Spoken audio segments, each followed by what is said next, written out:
Hey there. Thank you, everybody, for joining us today for this session entitled Social Media, Tech, and Narcissism. We're very happy that you could be with us today as part of 1455's Summer Festival, which is hosted by 1455 Literary Arts. I'm Sean Murphy, and I'm the executive director of 1455.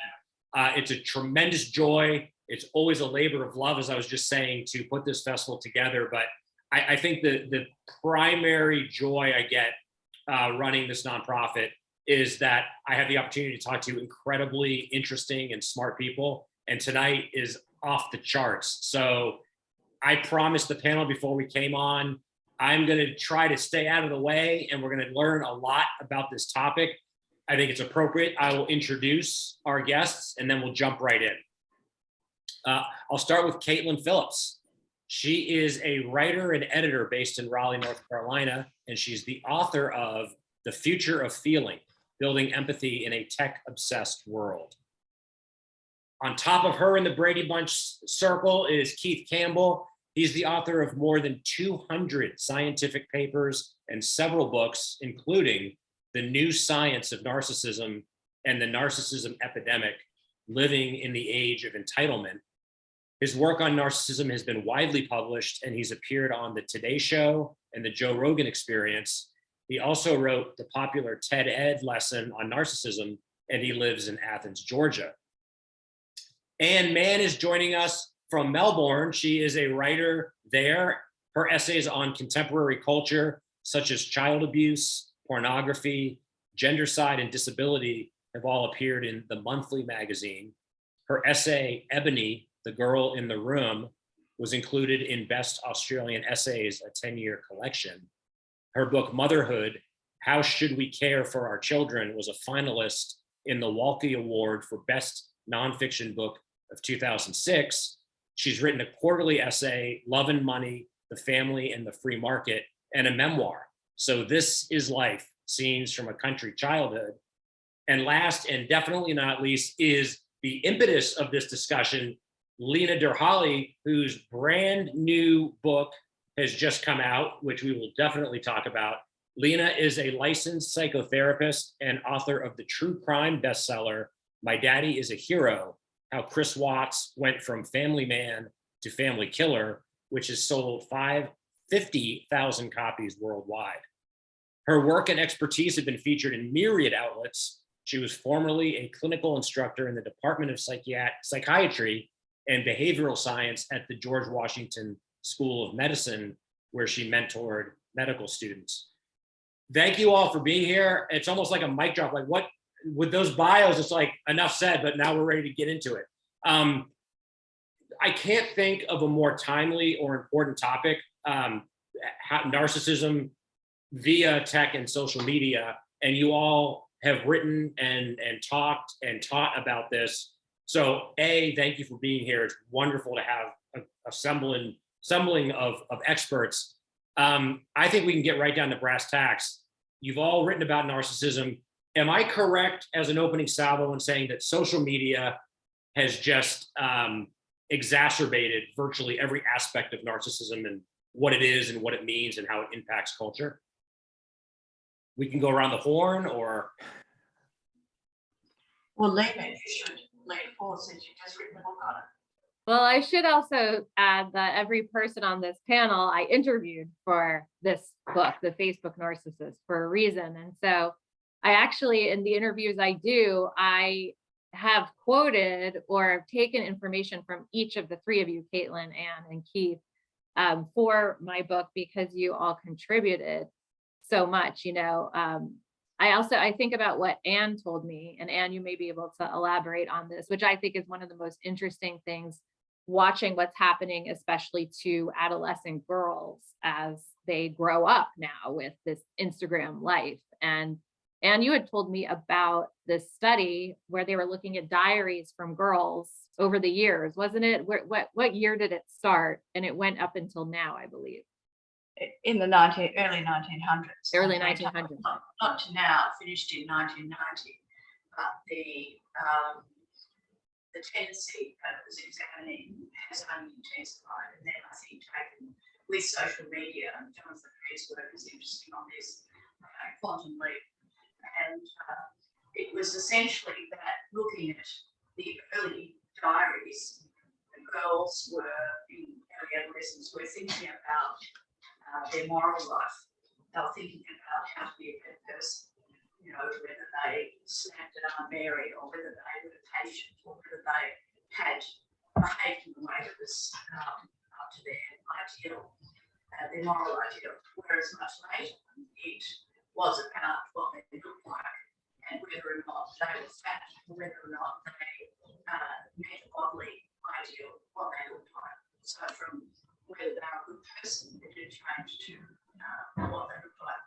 I actually saw that developing in front of my eyes when I did a research project on women's magazines from the late 1890s to the end of the 20th century. And one of the things that was so striking was the narrowing and greater punitiveness around the bodily ideal. So in the beginning, people were described in the late 1890s in magazines or journals and so on as they might just be called fair or some gesture towards attractiveness was really quite vague. And obviously being vague was quite forgiving. By the end of the 20th century, and this is where social media really began to take off, and it was actually getting down to measuring and quite clearly defined measurements as to what the bodily ideal was. And the bodily ideal also became thinner and thinner from the 1960s to the period where I left off. So someone who is really very underweight became the ideal. And then, of course, this social media took off. And I'm sure other people have. But I think one of the most destructive things about social media is the impact in that very vulnerable period of early adolescence, puberty and early adolescence for girls.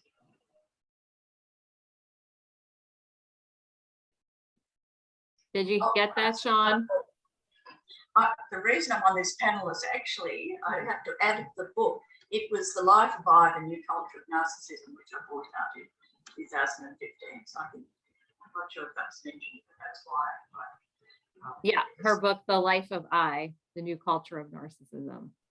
Well, and, you know, I maybe we can further ground, you know, I think for people, I feel like it once, certainly right now in our society, in part because of a recent departed commander-in-chief, the word narcissism gets tossed around, and I think people know what it means. But Lena, one of the things I really took from your book was kind of a deeper dive into, it's not an uncomplicated personality disorder, and there's a lot of different nuances and how it relates and how different people, maybe we could talk a little bit about what we really mean when we talk about narcissism, especially as it relates to how it exists or how it's exacerbated in a social media setting. I'm going to throw that one to Keith because I feel like Keith should answer that question because he is the. Yeah, Lena, you did a pretty wide coverage of your book. I liked it because you had communal narcissism in there and everything else. But the simple thing is that we think of narcissism as someone with an inflated view of themselves. They think they're superior to other people, a sense of entitlement or deserving of special treatment, maybe emotionally callous, lacking in empathy. But there's a couple different faces of narcissism that come up.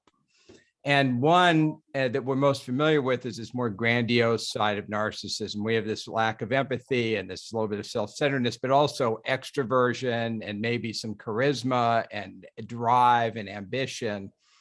And those are the folks that end up in office and end up being your boss and end up being your terrible ex-boyfriend. And those are the people that really do well on social media because it's a place they can perform and it's a place they can get attention. It's a place where they can connect.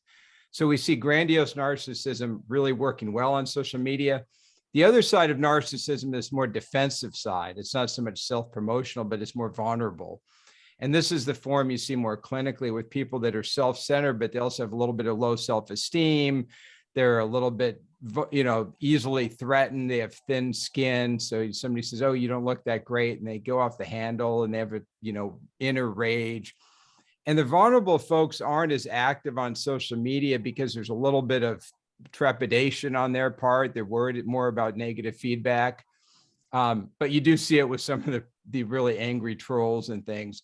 So generally, though, when we're talking about narcissism in terms of the personality trait, this more grandiose form, which is really related to social extroversion and attention seeking and all that, that's the form that really thrives on social media. If you wanted, I mean, social media is it allows you to have a lot shallow relationships with lots of people and control what you look like and put out whatever you want. So that's attractive to people who are narcissistic. It's kind of tailor-made. It's like a little TV studio. So Lena, is that okay? Is that enough? That's good. Actually, I saw a news article. I don't know if you guys had seen this recently. There was a bunch of teenagers who broke into this, I think, $8 million mansion in Florida and live streamed it on social media.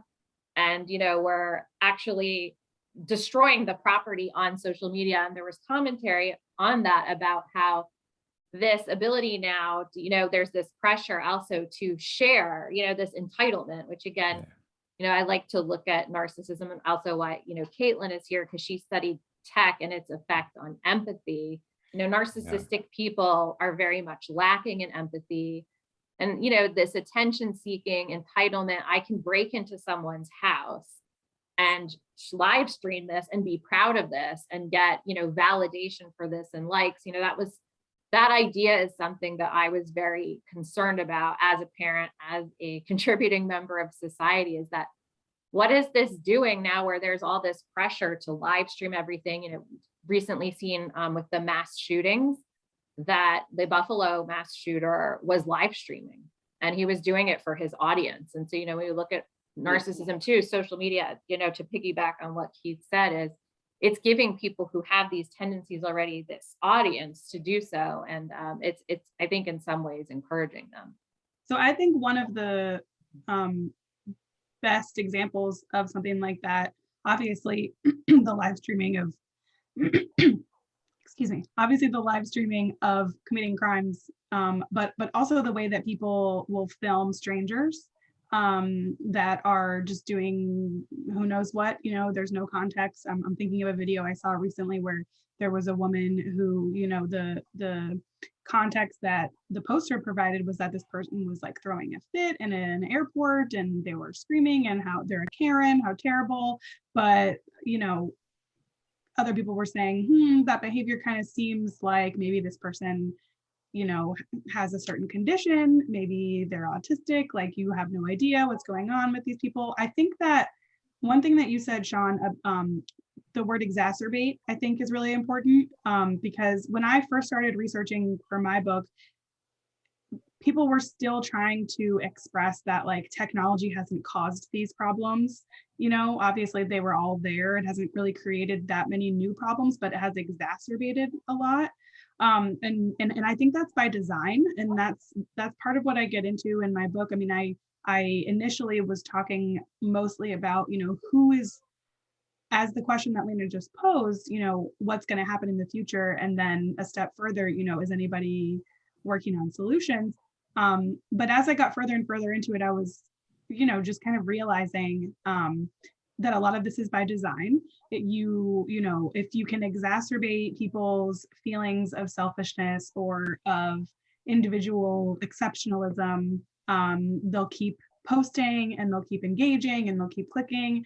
And then with the live stream, a lot of that is monetized, especially on platforms like Instagram and TikTok, depending on how many people are joining. I don't know exactly how the funding works, but I know that that people make money from doing those things too. So it's kind of, and like, this is where the empathy piece comes in for me, is I don't want to say, apart from the people who are obviously committing atrocious crimes while doing this, I don't think that what's happening is that like every individual is becoming, an awful selfish person. I just think that these environments in which they increasingly have to find themselves all the time, especially during the pandemic when things became more virtual, just as you said, exacerbate those tendencies and can kind of make it feel like there's no line between this persona that I've had to create virtually and then who I really am.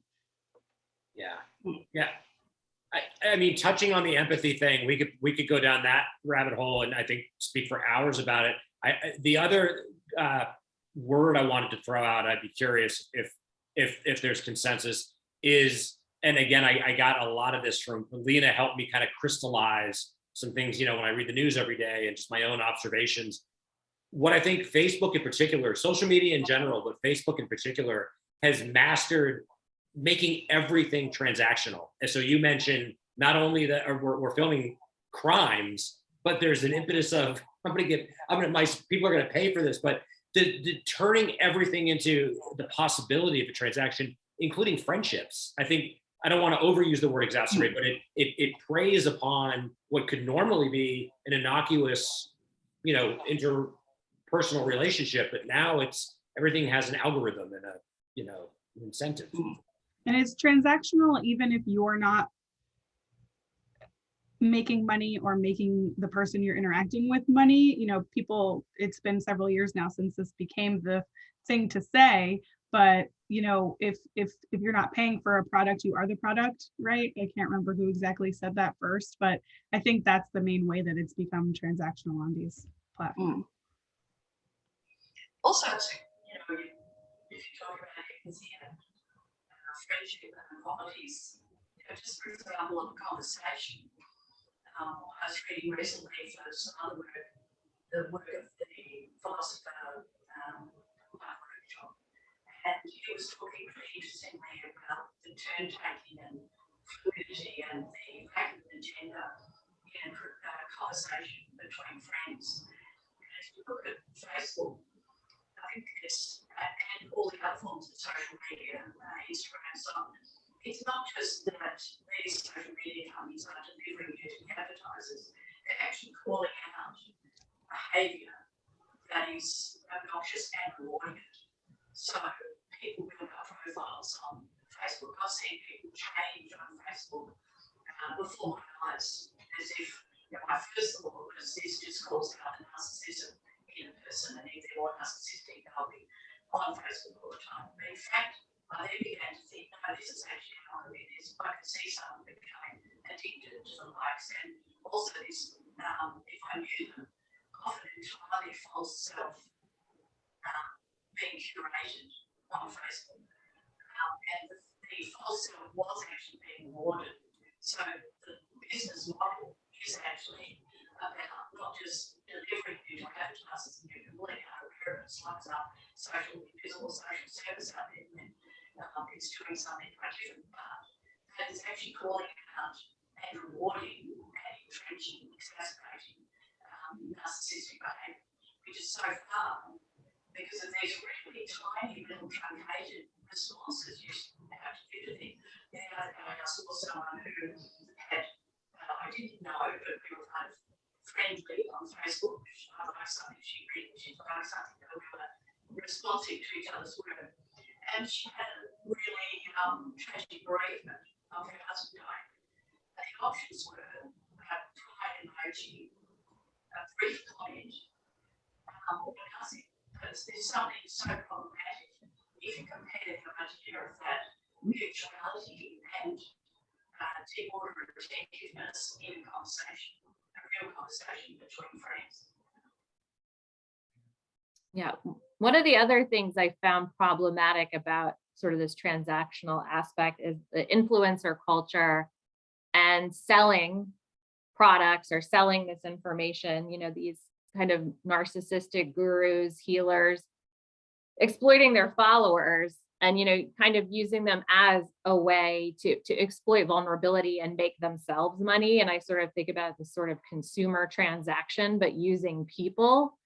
And that really made me uncomfortable of this idea that, I'm selling this product often, I look at the multi-level marketing companies, for example. I think almost every woman, I don't know, Keith or Sean, if you've ever been solicited by any of these people who sell you this dream life, when in actual, and now this is done on social media. So they're selling this life where you can be like me and you can have all these fancy trips and drive, the Mercedes and all of these things, when in reality that, if you join one of these MLM pyramid scheme type companies, yeah, you'll lose all your money. And some, they say only maybe 1% of people actually make money, but they're selling this fake lifestyle to these vulnerable people, sometimes a new mother who's looking to have an identity again outside being a mother. And so I found that social media was using people as, as a way to make them money, and that it was,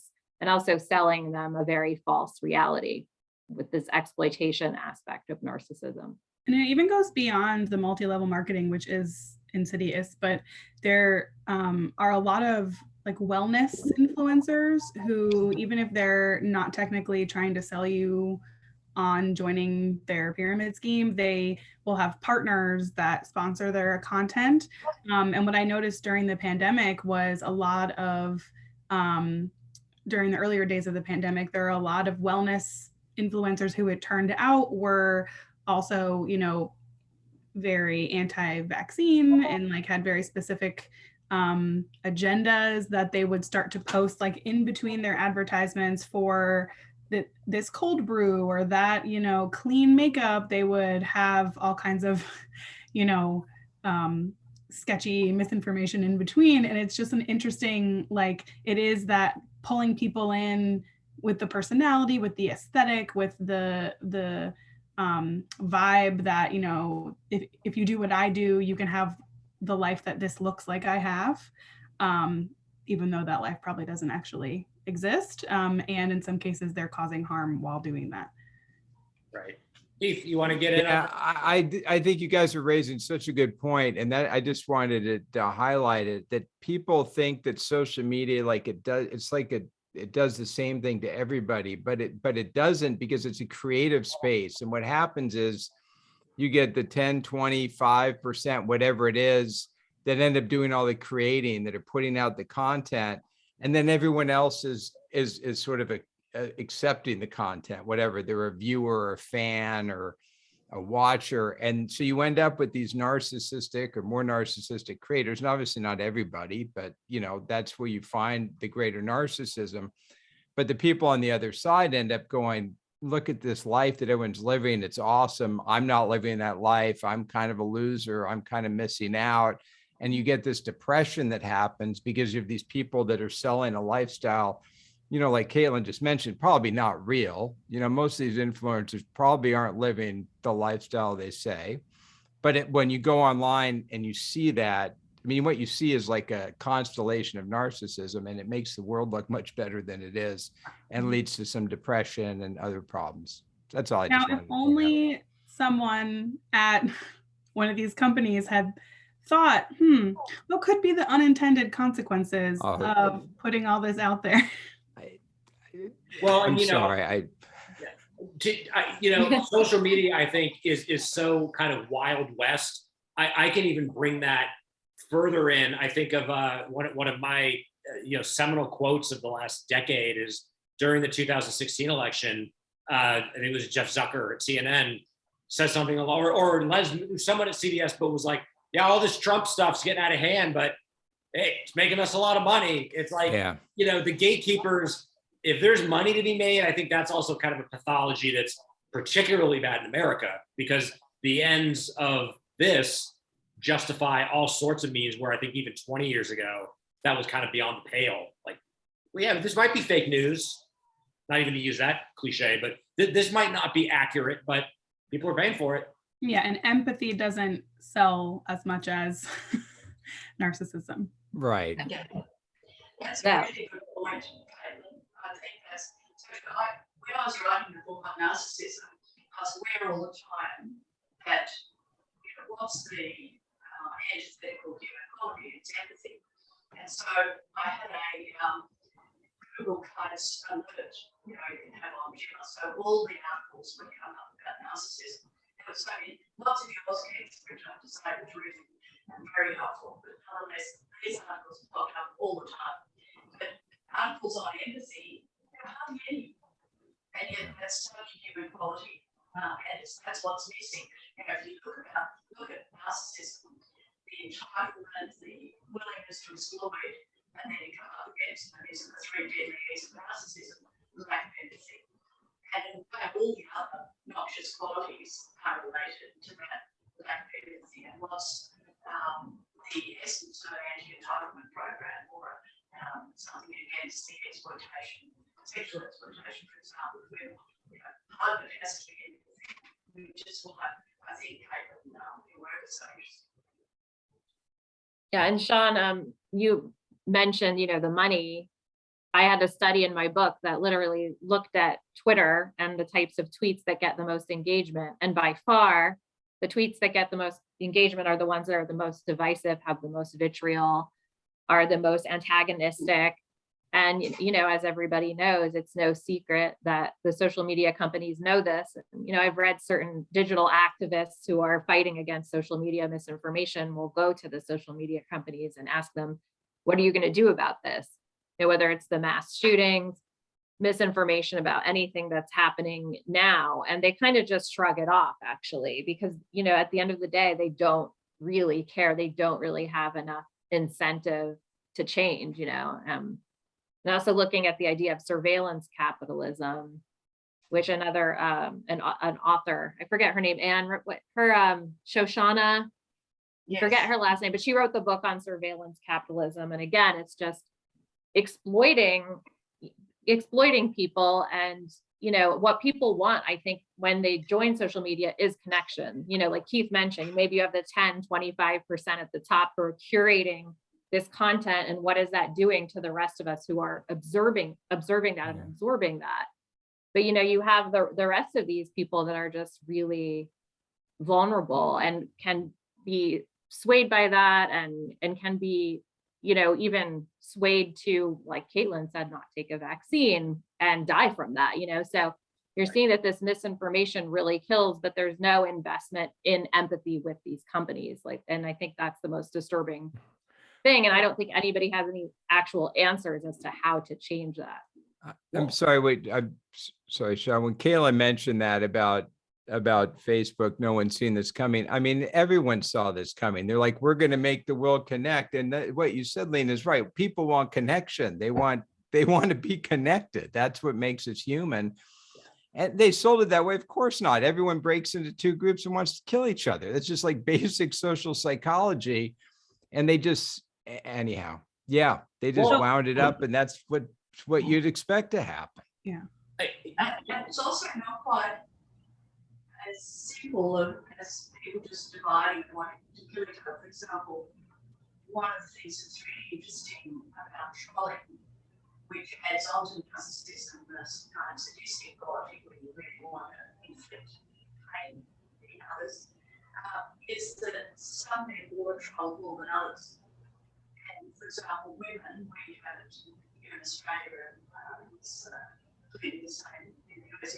If women trespass on an area that's male-dominated, for example, in gaming, or if women are political commentators and therefore authority figures, then it is truly astonishing, surely, in nations that call themselves democracies, which should be foregrounding different and diverse voices, that it's possible for those women who become commentators to get race threats and death threats in much higher proportion than their male counterparts.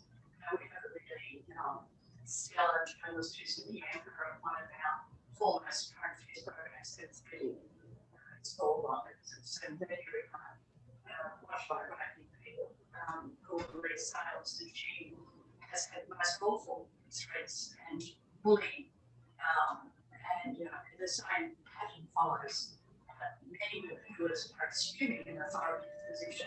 So there are some people and people are more likely to be controlled people who step forward from a previously marginalised group are more likely to be controlled.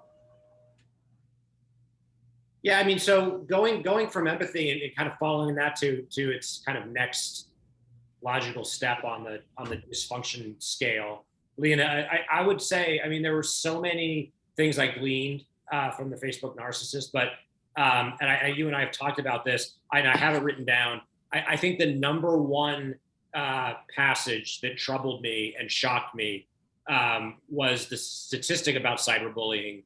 And I don't know what I would have guessed if you had asked me, before, but in your book, you mentioned that as it relates to cyberbullying, 60% of people have experienced it and 87% have witnessed it. To me, that really brings home, I was a tech analyst for years, and I'm unhappy to acknowledge my own naivete when Twitter and Facebook started becoming prominent, thinking this will, in some regards, increase connectivity and empathy. I guess I wasn't realistic or cynical enough, because now it's very easy to believe that, even though those stats are shocking. Yeah, I think I remember talking to Keith about this. The idea of anonymity on the internet, I think, is really dangerous because I actually studied anonymous forums for my book. And it's just amazing what people will say when they're unidentifiable. And I always think, you know what, I bet 90% of these people wouldn't say that in person, but there's this outlet for them. There was that guy who worked for Tucker Carlson who was trolling, anonymous message boards and posting really racist things. And people were able to find out who he was and dox him, and he was fired from his job. But, it really is this idea of being anonymous, and that also, and I think it happens to even the best of us. You get triggered by something online. If your name is not on it, you can lash out at someone and say something really mean. So I'm curious to hear what Caitlin thinks about this, and also, Keith's thoughts on this, since I know I discussed anonymity with him and Anne too, of course, but what that does to our empathy when we are unidentifiable and behind a screen and we can't see the person. And also, Caitlin, maybe you want to share a little bit about what you told me about the studies with auditory empathy and how important that is. Yeah, so I think, first of all, I think part of the problem that we are still figuring out as a digital society is that people do go to these platforms sometimes for connection, sometimes they go for attention, sometimes they go just to make people angry. But right now it's all flattened, and you don't know what everyone is there for when you enter a room, like when you log in, so I think that's one thing that there's actually some interesting work going on. I just want to say quickly that in the topic of solutions and do we know what to do about it, I am actually pretty, I wouldn't say optimistic, but hesitantly, optimistic that there are a lot of people who are working on better ways to connect digitally that do have empathy as part of their foundation, that do have a more diverse set of people at the table to begin with, to kind of bring all kinds of experiences and, prevent. Now we see what happens when you don't do that, right? But to answer your question about the screen and the anonymity piece, one piece of research that I included in my book was a study of the self-reported feelings of empathy from another person when you are, talking to them one-on-one, when you are talking to them and the room is dark. And then I can't remember what the other situation was, but basically what they found was that empathy seemed to be the strongest when you couldn't see each other, but you could hear each other, which I found really interesting and wasn't that surprising to me as a very avid listener of podcasts, because I actually feel like that is a venue that has a lot of potential for building empathy, because you can't respond immediately, and there often aren't comment sections unless there are fan pages for these platforms, and of course people will get on Twitter. You mentioned Joe Rogan earlier. he's a great example of how he can stir up controversy anywhere, even if it's not on the podcast, but I think that there is research showing that if you can't see somebody, you're not getting the cues, you're not getting the mirror neurons necessarily, the empathy is harder to build. But if you can hear them, interestingly, sometimes it's a little better. But I will also say that in some ways, for some populations, and again, I think it was Keith who said that not everyone's having the same experience. We are talking about these huge platforms that are built for one specific kind of person, but every kind of person is using them. So you do have situations where people are finding communities that if they hadn't found, they might not still be here. You know, like people are finding help, people are finding encouragement, they're finding, you know, love, and then also the opposite of all those things. So the good is there, but I do understand that we're at a point where we're like, is it worth that for all of the bad? And thankfully, like I said, I do have some hope, but there are, I mean, I don't know what we do about the big guys and like what, you know, the stranglehold they have on us now. Yeah, I just to chime in there, people, you know, with social media, when it becomes more instrumental, when it becomes like either, like you said, connecting with small groups where you would never meet people in your town, but there's enough people around the world. It's an academic, you're like that. You've got some nerdy interest, and while you can connect with people all over the world that have it, the 12 other people, it's pretty cool. So I think that's a really good point. The other point is that people don't think about Amazon reviews, which is like one of the biggest social medias we have, because it's not really an ego thing. It's If more you've of written a, a book, you think about it. oh, if you, yeah, I guess, yeah, you're right. I mean, mean, and there, but it's a little more instrumental. I mean, people are kind of writing reviews, they're kind of putting ideas out. It's supposed to be, I mean, it gets manipulated, but you don't see that kind of craziness like you do on Twitter, Instagram, on Amazon reviews. It's just constrained, and it seems pretty helpful. Like most people kind of like Amazon reviews. So I think your point's good that it doesn't have to be, but these giant platforms are really pull for the narcissism. I think it's interesting that Reddit somehow is a great like microcosm of some of the worst and some of the best of the internet. Have you had that experience too, Lena?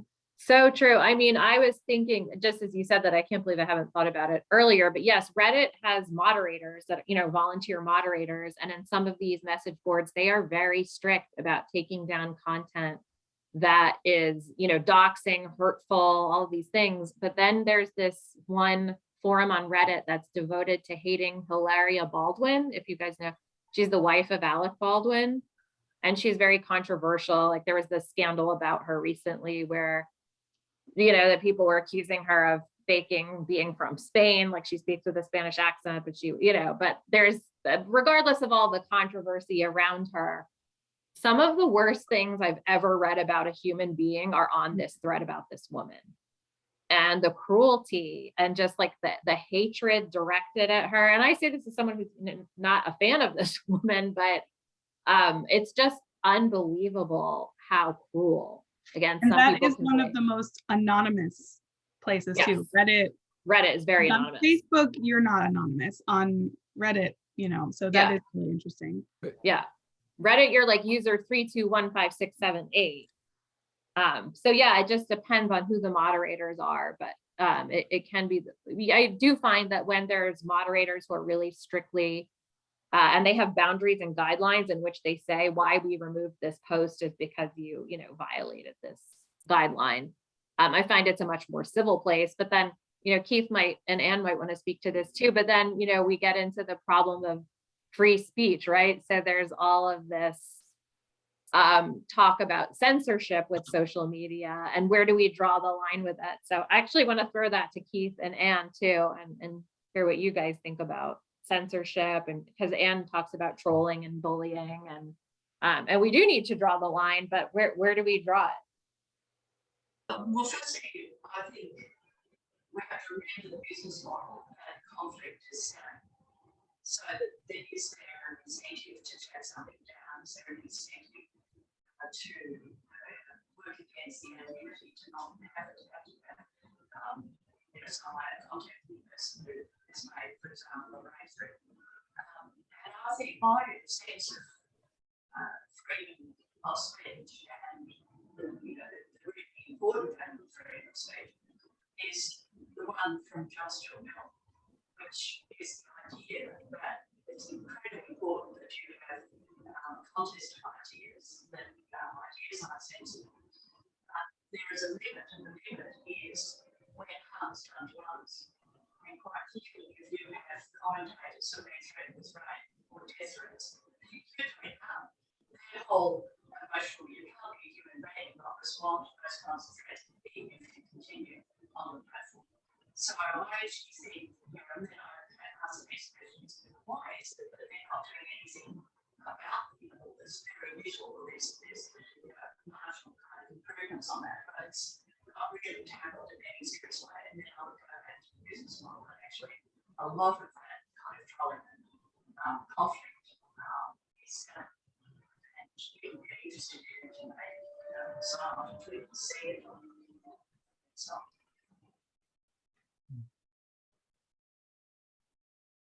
So, I just think to work against anonymity, so people are forced by their name to own and take responsibility for their comments is really important. Yeah, my Lena, yes, my take on this. I'm kind of a Gen Xer from California. I don't care about much of anything anyone says. And my general experience online is if you get out there and say stuff, people just say horrible things about you. And that's just the nature of it, celebrity culture. The problem is we're having 15-year-olds go on internet being treated like celebrities that have money and support systems, and they're just getting destroyed. I mean, they just get wrecked because people say such horrible things about you. I mean, it hurts me, but I'm like, whatever, I can handle it. But I couldn't if I were a 15-year-old, it would crush me. So I don't know where you put the lines in there. I just don't know. I don't know if we should even have kids on social media. It seems that anybody using it under 18, it should be regulated just like we would any drug until we figure out what it's doing. But they just threw it out there for 10 years and just said, go for it. I don't know. So I don't mind adults. I worry so much a little more about the kids. And that's where I think we should maybe step in and try to do something. I don't think it's the healthiest thing. Yeah. I mean, I will, of course, happily defer to the experts in the room. But I mean, in my anecdotal experience, I haven't heard any parent that is not at least acknowledging, the detrimental aspects. And it seems undeniable that everything from depression to anxiety has just exponentially increased. I don't know many parents who have teen kids that aren't struggling on some level. And I don't want to be naive. Like, it's always been thus, and we're talking about it more, which is good. But boy, it seems like this has really amplified. Keith, to your, it's tough to be a teenager under any circumstances. But yes, when your whole life's under a microscope and you do feel like these curated experiences are always making you feel inferior. And you can't get away from it. You move schools and you can't get away from it. And you break up with your boyfriend and you can't get away from it. It's just like it never. And so that's why I think with the kids, that's why I see drawing some lines there. What does everyone else think about that? So one of the people that I interviewed for my book, he created this bot called Coco, and it's had a long evolution, but most recently he reached out to me actually about something about the bot, but he also brought my attention to there's a lawsuit. I can't remember where exactly it is, but there's a lawsuit now. A family is suing, I believe, Meta, so Facebook and Instagram, because of the harm, the mental and emotional harm that came to their daughter. And this bot Coco, it's a small scale, but I want to share about it because it's an example of it can kind of like pop up in Tumblr, I think is where it's being used mostly right now, even though I know people don't use Tumblr quite as much anymore, but the young kids do. It can pop up and kind of like be a resource for mental health help. And they did a study to see, how, if it was helping. And it's, pretty small. I think it's 1,600 different interactions. But they found some, correlation that people were less, talking less about feeling sad, feeling, self-hatred, suicidal ideation. So this is one example. I'm not explaining it super well, but I do think, like when you asked about censorship, my first thought was, these companies and these moderators can do whatever they want. Like, I don't think they're in violation of any laws when it comes to, censoring certain things on their platforms. But then I really think the question is, should there be some kind of legislation or policy which Keith, I think maybe is kind of what you're getting at, to protect certain populations. And probably, but I mean, realistically, I think it's going to be a mixed toolbox. And one of those tools is going to be these additional technologies that are added on to kind of like help assist with these things, whether it's a bot that can kind of direct you to resources, or I know that somebody was working on something that would kind of analyze text and then say like, hey, when this kind of, type of conversation happens, it can go off the rails. And but people don't like that necessarily, right? Like some people think that's cool, and some people are like, why are you, butting in on my conversation? It's not perfect. We're figuring it out. But I just think if we're gonna live like this and get more and more and more, like I'm like in my subtitle of the book, tech obsessed, right? Like that's not going away. I think it probably is going to end up having to be a mix of companies using technology to try and fix some of these problems. I don't think it's going to be the same companies. I think it's going to be smaller. And yeah. So I don't know if you guys have heard, this was just recently, California is trying to pass a bill now where parents can sue social media companies for addiction. And I just pulled it up real quick. The bill is defining addiction as kids under 18 who are both harmed either physically, mentally, emotionally, developmentally, or materially, and who want to stop or reduce how much they spend on social media, but they can't because they are preoccupied or obsessed with it. And so they say, business groups have warned that if the bill passes, social media companies would most likely cease operations for children in California rather than face the legal risk. So I thought that was really interesting. That'll be an interesting case study.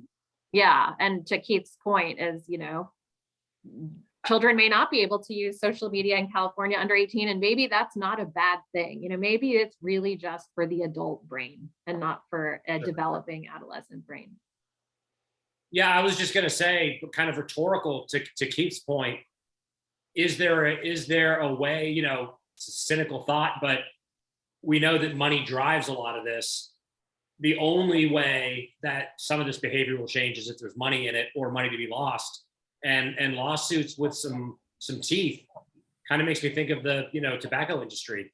That was marketed as healthy, and then science is out. As soon as those lawsuits started happening, things did change. So I guess that there's some cause for optimism. I mean, we have a track record societally of when enough people saw the damages being done and rallied. So I hadn't had that perspective before this conversation. I'm not saying it's making me optimistic, but I think there's cause for some optimism in that. I'm thinking about the science there. Like, I just feel I'm not a scientist, so I'm not sure, but I don't know if we're at the point yet where we can actually, like, where there's, a critical mass of proof like there was with tobacco. Well, it's the science of social media addiction is really hard because it's definitional questions and what's addiction and what's not. It's same as also, porn addiction, same kind of issues come up. So there's a lot of challenges just operationalizing that. So I think the question is, it's the court question. Does it cause harm to a specific kid? Not on average, is there point, what's the correlation between using social media and harm over time? It's just, was a certain kid harmed by your product? It's not like nicotine kills everybody. It actually is pretty healthy. It's a sacred plant used all over the world if you use it in very limited and specific ways. But people smoking all the time killed a lot of people. Many, many people. So it could be social media is damaging a smaller number of people. Not everybody. It could be benefiting a lot of people and damaging some, but that's still room for lawsuits. But the work on particularly early teen girls seemed to show that when there was this real shift on social media, there was a much higher rate of depression and self-harming and bodily anxiety. So that's actually really interesting line of research. It seems to me to explore. And when I looked at how social media was introduced, it's any particular thought about young people and the possible harm done particularly in adolescents. It seemed to be an adult platform, but somehow they smuggled in, I think it's 13, this age where you can have smartphone connectivity onto all of these social media sites. So I think the California legislation that Lena was talking about is really interesting. My suspicion is that many parents will find Lena's talking about because it's a problem you're struggling with all the time. I'm surprised at how many writers group I go to, but they're all talking about the kids and social media and their concerns about or grandparents. So there's a tremendous amount of, I think, legitimate concern about what's happening to young people. And I think these points are a good one. That this is like a institution, you can't escape it. So one of the most powerful moments in all I was telling my husband about this morning is the girl who goes on to social media and she has so many honours, a bit of a misfit in this at all. They're not part of the full crowd. She gets tricked by a group of youngsters who pretend there's something called Ben, and then she thinks she's flattered. She begins to form a friendship. She begins to share confidences, and then they utilise those confidences. And it's just so tragic that the mother finds her having cut herself in the basement. And that's kind of the end point of what we talk about. It really is deadly serious. It's not deadly serious for everyone. I see all sorts of banana ways of using Facebook and people enjoying themselves, and they're not particularly narcissistic or not at all. They are reaching out to each other and connecting, and it's quite fun. But you always have to look at the most vulnerable and the consequences, I think, for the most vulnerable. And I thought, that was not only the most powerful part of the book, but I think it's one of the things that galvanizes so many people around this question of social media harm and particularly young people. Yeah, and a year ago, actually, Norway passed a law saying that they would sue influencers if they didn't label their photos as photoshopped or edited. And I know that I had spoken to a bunch of you about the body dysmorphia and the harm caused by social media.